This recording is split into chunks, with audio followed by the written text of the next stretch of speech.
اے وطن تجھ سے عہد وفا کرتے ہیں، اے وطن تجھ سے عہد وفا کرتے ہیں، مال کیا چیز ہے ہم جان فدا کرتے ہیں۔ میرے عزیز ساتھیوں، آج ہم 14 اگست منا رہے ہیں۔ 14 اگست منانے کا کیا مقصد ہے؟ 14 اگست کیوں مناتے ہیں؟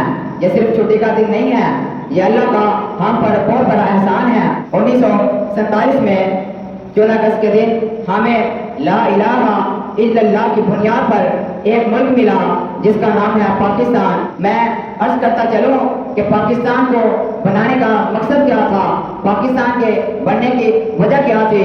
ہندوستان میں مسلمانوں پر ظلم و ستم ہو رہا تھا، ظلم کے پہاڑ توڑے جا رہے تھے، قرآن کے احکامات پر عمل کرنے پر پابندی تھی، نظام مصطفیٰ کا نفاذ نہ تھا۔ تو ایسے میں ہمارے بزرگان دین نے کیا کردار ادا کیا؟ ہمارے بزرگان دین نے فرمایا ہمیں الگ وطن چاہیے جہاں ہم آزاد ہو کر اللہ تعالیٰ کی عبادت کر سکیں، جہاں نظام مصطفیٰ کا قیام ہو۔ پاکستان ایک دو قربانیوں سے نہیں ملا، بلکہ پاکستان تو لاکھوں لوگوں کی شہادتوں سے ملا، لاکھوں لوگوں نے قربانیاں دی، لاکھوں لوگوں نے گھر بار چھوڑے، لاکھوں لوگوں نے خون دیا، تب جا کر یہ ملک ملا جسے پاکستان کہتے ہیں۔ ایک شعر کیا خوب کہتے ہیں، سرفروشی کی تمنا اب ہمارے دل میں ہے، سرفروشی کی تمنا اب ہمارے دل میں ہے، دیکھنا حضور کتنا بازوئے قاتل میں ہے۔ میرا اور آپ سب کے لیے پیغام کیا ہے؟ پیغام یہ ہے، پاکستان کا مطلب کیا؟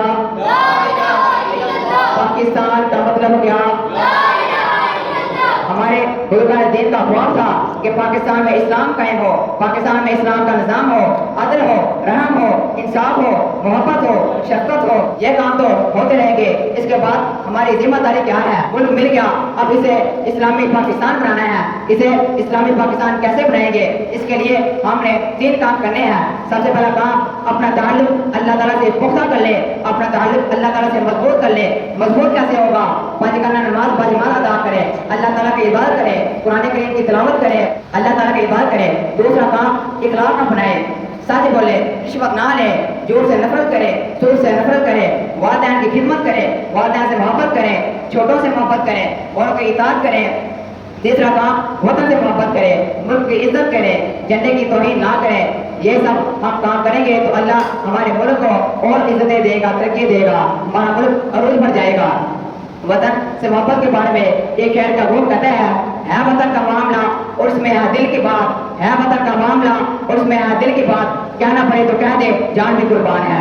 ہم نوجوانوں کا کردار کیا ہونا چاہیے؟ نوجوانوں، آپ ہی پاکستان کا مستقبل ہے، نوجوانوں آپ ہی نے پاکستان کو سنبھالنا ہے، نوجوانوں آپ ہی نے پاکستان کو سنبھالنا ہے۔ ڈاکٹر اقبال فرماتے ہیں خدا نے آج تک اس قوم کی حالت نہیں بدلی، خدا نے آج تک اس قوم کی حالت نہیں بدلی، نہ ہو جس کو خیال آپ اپنی حالت کے بدلنے کا۔ آخر میں عرض قاتل تو یہی ہے، خدا کرے میری عرض پاک پہ اترے، خدا کرے میری عرض پاک پہ اترے، بہت سے گل جسے اندیشہ زوال نہ ہو، یہاں جو پھول کھلا ہے وہ کھلا رہے، یہاں جو پھول کھلا ہے وہ کھلا رہے، صدیوں یہاں فضا کو گزرنے کی بھی مجال نہ ہو۔ وما علینا الا البلاغ المبین۔